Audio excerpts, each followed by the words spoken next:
Hello everyone, this is CounterYolo, bringing you another video in Star Trek Online. And in today's video, we're going to be talking about the newest promotion pack Starship that should be releasing today, Spock's Jellyfish. And so yeah, let's go and get started.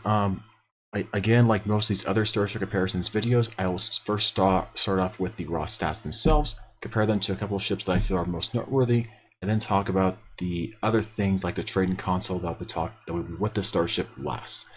I will also do a TLDW of this stuff at the very end, as well as what I think are the most important things to talk about when it comes to the winter event that should be starting today as well. Feel free to see the timelines in the description if you want to skip around throughout this video. When it comes to this particular ship, Spock's Jellyfish is called the Vulcan Experimental Scout Vessel in this game. Its stats are a little low for its base stats. Its hull is the lowest of any scout vessel in the entire game, or scout ship. It does have 4 weapons in the front though, and an impulse rating of 0.23, so it is really, really fast. The fastest ship in the game, by the way, is the Rising Corvette at 0.27, and most of your escorts in the game are like about 0.20, so it is a smidge faster than those. When it comes to the other stats on this ship, it's what you expect from a typical scout ship. Bridge after seating, Commander Science Pilot, which is pretty cool. We finally get pilot maneuvers on a scout ship. The other scout ships in the game were a Lieutenant Commander Universal with a special seat. Either it was like pilot or intelligence or temporal operator or something like that. Its secondary special seat is a lieutenant, unfortunately.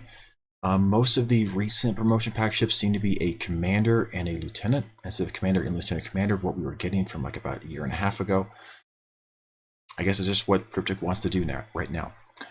This ship has 5 science consoles with 3 tactical and 3 engineering, with availability to use dual cannons, has a secondary deflector, along with radar flanking and those pilot maneuvers, because it is a commander pilot seat. When it comes to the Starship Comparisons themselves, we'll first talk about this the other two endgame scout ships in the game right now. Keep in mind this is at least labeled when I was recording this. This is labeled as a cross-faction starship, despite the fact that the description says that this is a Federation starship. That's kind of weird, but if you also consider that a recent starship over like the past year or so that we could earn was the Vulcan T'Pau from the last anniversary, and they counted this Vulcan ship as a cross-faction ship as well. So I think they're trying to be consistent because of this particular ship here. The other scout ship available is the Lucario Junior Scout ship, which you can only get if you have a Tier 5 fleet colony, which a lot of fleets don't have that. I mean, yes, a lot of your biggest fleets in the game already have Tier 5 fleet colony, and that's why a lot of the dilithium to Zen exchange is so ridiculously high right now in the game. All these ships here, though, have a very fast impulse rating of 0.2. This one's a little bit faster. These ships are both 3 weapons, with 3 weapons in the front and 3 in the back. This one has actually 4 in the front, so it's a little bit more offensively oriented when it comes to the weapons. When it comes to consoles, the fleet Lucario Junior is actually a bit better, with 4 tactical consoles instead of 3. It's up to you as to which one of those that you would actually prefer. All of these starships inherently, though, are really, really hard to access. Just kind of the way it is right now. This was from an anniversary event. This one's from Tier 5 Colony, which is also hard to access unless you ask around a ton to try to find people that happen to have a Tier 5 fleet colony. And then this one is from a promotion pack. I guess Cryptic really doesn't want players to have access to scout ships, and so they're making them really, really hard to access. Oh well, I guess it's just the way it is. When it comes to the PvP scene, which is where I feel scout ships and scout vessels should be good, I feel these 2 ships here are just a smidget better when it comes to the PvP scene. The Untitled Chapter is good because, well, it's got a battle cloak, plus it's got a fast impulse speed like the other scout vessels. But its specific console that's a part of the Not Cool space set is ridiculously good. It's the time slip ability, which, yeah, it's a really, really good passive. It's just about the best passive in the entire game for a console. Well, I guess it's kind of it's a non-activatable reactive kind of clicky ability essentially. It's really good. Even on console, this is a console that would be really good.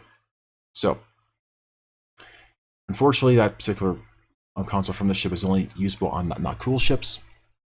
However, in most PvP matches I've ever been a part of, this is one of the consoles that has always been banned because it's really annoying to fight with or fight against, really. The Ouroboros Temple Raider from the C-Store is another great sciencey starship. It doesn't have a secondary deflector, but it still has a Commander Universal and a Lieutenant Universal Temper Operative. So you can still make this super sciencey. It's still really fast.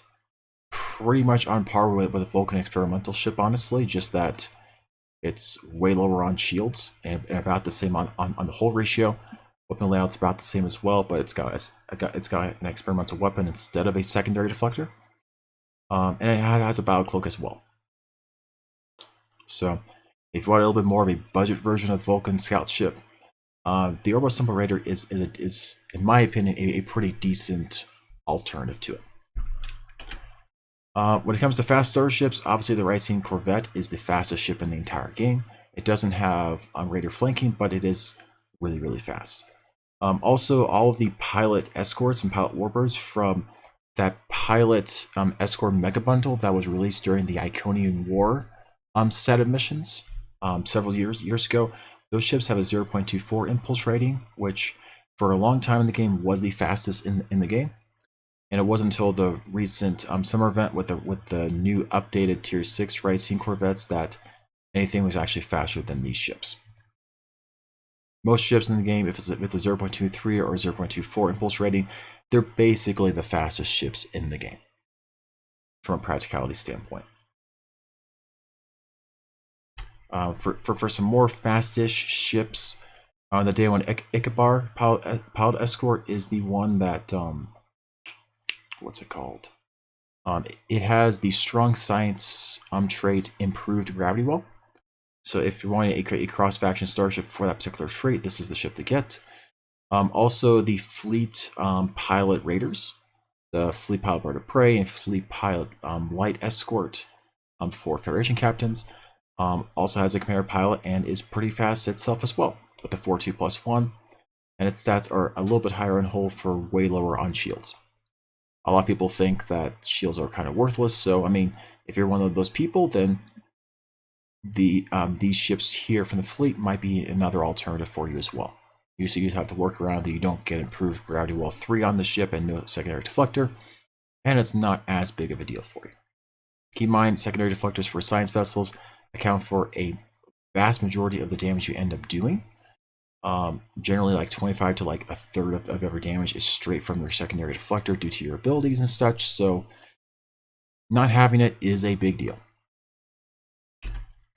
When it comes to science vessels from the C-Store, these are the two that stick out the most to me, and I've said this for several videos now when it comes to science. The Reconnaissance Explorer Warbirds are insanely good as well. Battle Cloak, Hangar Bay, Fine Science for tactical consoles. Both of these multi-mission science vessels are really slow though, versus the scout ships and the scout vessel here. So if you really value that maneuverability, you are going to want to go for a scout ship over these types of ships that are a lot cheaper to get. Now when it comes to the fleet, these ships are slightly faster. The Fleet Scryer and the Fleet Nautilus are both a bit faster. The Nautilus actually has a 0.2 impulse rating, so it actually is a respectively fast science vessel. I don't know why I don't see this ship a lot anymore in a lot of our PvE queues anymore. Throughout the past 3 months, I've never seen one of these ships at all, which is really surprising to me. I've actually seen the Sona Collector Science Dreadnought more than I've seen this ship in random advanced TFOs, which is really surprising to me. It is a fantastic ship. Unfortunately, both of these ships are not available to the KDF nor KDF allies. It would be cool if they added a variant of the Nautilus. They effectively added a variant of the Scryer through the recent Intel science vessels that were the Discovery, recent ones that they came out with a couple months ago. That was kind of the same thing. Still great, respectable in terms of its base impulse rating. The coolest KDF vessel that's a true science vessel is the Fleet Naxov. It kind of gives you that like D7, D9 feel, but it still also looks like a science vessel as well. I feel like this is like the perfect balance of both for a KDF player that wants to play science. You do have to go side torp with the consoles that are available to you there, but its hull is respectable as well, but it is also a really slow ship. When it comes to the exchange, these are the only two that really stuck out to me when it came to faster starships. There was the Sona Command Science Vessel, which is the fastest command ship in the game. It's got a commander side command, along with decent bridge off your scene. It's not spectacular, but hey, if you want commander command in PvP, this is probably the ship you need to choose. The Verne Temporal Science Vessel, because of the recent changes a few months ago, along with the carrier updates, they also added some of these older ships that were called temporal but didn't have a commander temporal seat. They added a commander temporal to that. So this ship, along with a couple of other ones, have a commander temporal seat as well as a lieutenant commander temporal seat, even though they aren't actually from promotion packs. So this is actually a decently powerful ship, and it's decently flexible as well in terms of what you want to do. You could do a ton of temporal abilities plus a lot of extra science abilities as well. You could actually have 4 science bridge after seats on this ship if you really wanted.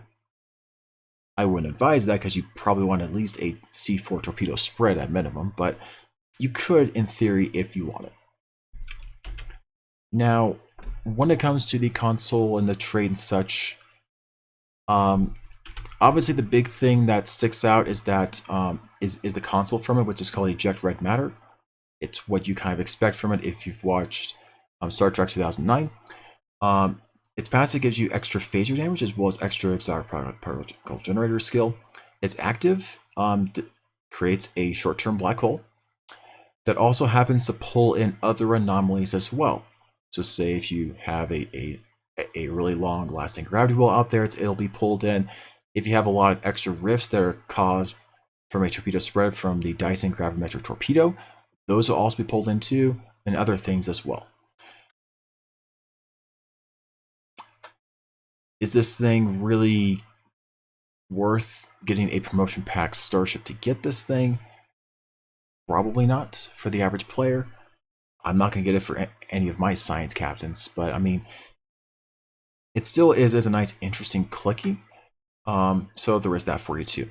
The starship trait itself is called Slippery Target. Whenever you use pilot abilities or oxide dampeners, it gives you high damage resistance against nearby enemies. They didn't specify that, but I would imagine it's probably between 3 and 5 kilometers is what they're going to designate as nearby enemies, because 3 kilometers is the radius for the protomatter field projector console, and 5 kilometers is the range for a lot of your cruiser commands. So, and that's kind of what most of the times when Cryptic has typically called stuff that's close. Those are the things that kind of they seem to refer to the most. So I imagine nearby is probably between 3 and 5 kilometers. So if there's enemies that are close to you in that range, you'll have additional resistances against their attacks as well. Additionally, while the effects of this trait are up, if an enemy crits you, they are also placated as well, which placates are really, really annoying in PvP, which this synergizes really well with the Summer Rising Corvette starship trait. Rhythmic Rumble is what I believe it was called, which additionally pilot abilities and knocks to damp for that trait gave you additional damage distance rating, and with weapon power cost reduction that's scaled with your impulse power. Well, impulse power and impulse speed, I believe, is what it was for both of those things. And so in PvP, you're going to be flying fast, flying hard, doing lots of strafing runs and such. These two things are probably going to be very synergistic with each other. I don't know in particular if that's 100% going to be worth it. I mean, Oxa Dampeners is competing really hard with Oxa Structural Integrity Field. There is a duty officer, which is from the Delta Rising Big Pack. or off of the exchange for if you wanted to just for one character. That does give an AoE placate against enemies. And perhaps Cryptic was realizing, hey, there's PvP players that are still using Ox to Sif because they still value that placate on that bridge off your building. So now they're giving you an option to get that placate effect on Ox to Dampeners as well. So if that was your reason why you were still using Ox to Sif instead of Ox to Dampeners for PvP, maybe this is the thing that pushes you over the edge to choose Ox to Dampener instead. Additionally, the other things that comes with this ship is the quad microphoton torpedo launcher. From the description, it sounded like it's basically just the Kelvin timeline torpedo that just fires a little bit faster. That's basically all it sounded like to me personally. They also give you the red matter capacitor with this ship because the OG red matter capacitor was based on red matter from this particular ship, so it makes sense they're adding it. I don't really consider this anything because it's already from Phoenix packs anyway. So if you really want a red matter capacitor, you would get it from there instead of needing to go and get it from a promotion pack starship. Just being realistic here. So yeah, in terms of TLDW, we have a new promotion pack starship. It's Spock's Jellyfish starship that we saw in Star Trek 2009. The way that they've designed this ship, basically, people are going to buy it if they think that the cool looks are good enough just to buy it. It might be okay for science PvP. The biggest values I really see for this though, for the DPS meta, is going to be the starship trait. Might synergize well enough with the summer PvP starship trait to make it worthwhile for some of those that are on the fence in PvP to use that starship trait, to use that one plus this one too. Again, this is a really expensive starship, so if you're going that route, expect to be paying billions of energy credits to get your build up and running. The console is really the biggest seller of this though. It's really great for science torp builds with that black hole ability that can pull in other anomalies around the black hole as well. Which can allow your DPS to actually end up being quite a bit higher because you have more of your anomalies hitting a lot of your same targets, a lot easier. Additionally, its passive gives you extra exotic particle generator and additional damage for phasers, for phaser energy weapons. So these science energy builds that are starting to become much more prominent in this game, especially science phaser ones, are being pushed more and more into the meta. It's just the way it is right now. Cryptic is really pushing that hard right now. The torpedo is just a fast firing torpedo. That's kind of like the Kelvin timeline one, but I think it's probably going to fire faster than that one. It's not worth it to buy the starship just for that. There's enough substitutes for that in the game already. When it comes to the winter event though, to let you all know, because this video is going to probably take a long time to be uploaded, and so it's probably going to be up at about the time when that event starts. For the winter event, there's more ways than just the fastest game on ice old thing to earn the currency you need for the winter starship. You can participate through a lot of the other winter events that will be going on in Q's Winter Wonderland. So basically what that means is, hi players, if you have crappy internet and DC a whole bunch, you can still log into this event and earn the winter starship. Because actually in my first 2 years when I was playing this game, I actually didn't earn the winter starships because I didn't have reliable enough internet to actually run in that race. And so I didn't earn those first 2 winter starships. Kind of sucks, but that was the way it was. Now for those of you that don't have great internet, or you're newer to the game and so you get knocked out of the game a lot more often, because that's the way the system works right now, you have other alternatives to earn that currency to get that starship. Additionally, there were a lot of cool things that they added. A couple more sweaters like they always do. The coolest thing that they added though was they updated a lot of the Breen models inside the game, including the Breen costumes. And they've also enabled it so that you can actually unlock Breen costumes for your captain and bridge officers, which is really cool. So even though there isn't a Breen starship right now, if you've earned Breen starships in the past and you're trying to make a Breen themed crew, you can easily do that. And so that is also available to you. I do happen to have a captain that is going to be Marine themed, so I'm definitely going to be earning those different uniforms for him and his crew as well. So yeah, there is that as well. That is going to be starting on December 3rd.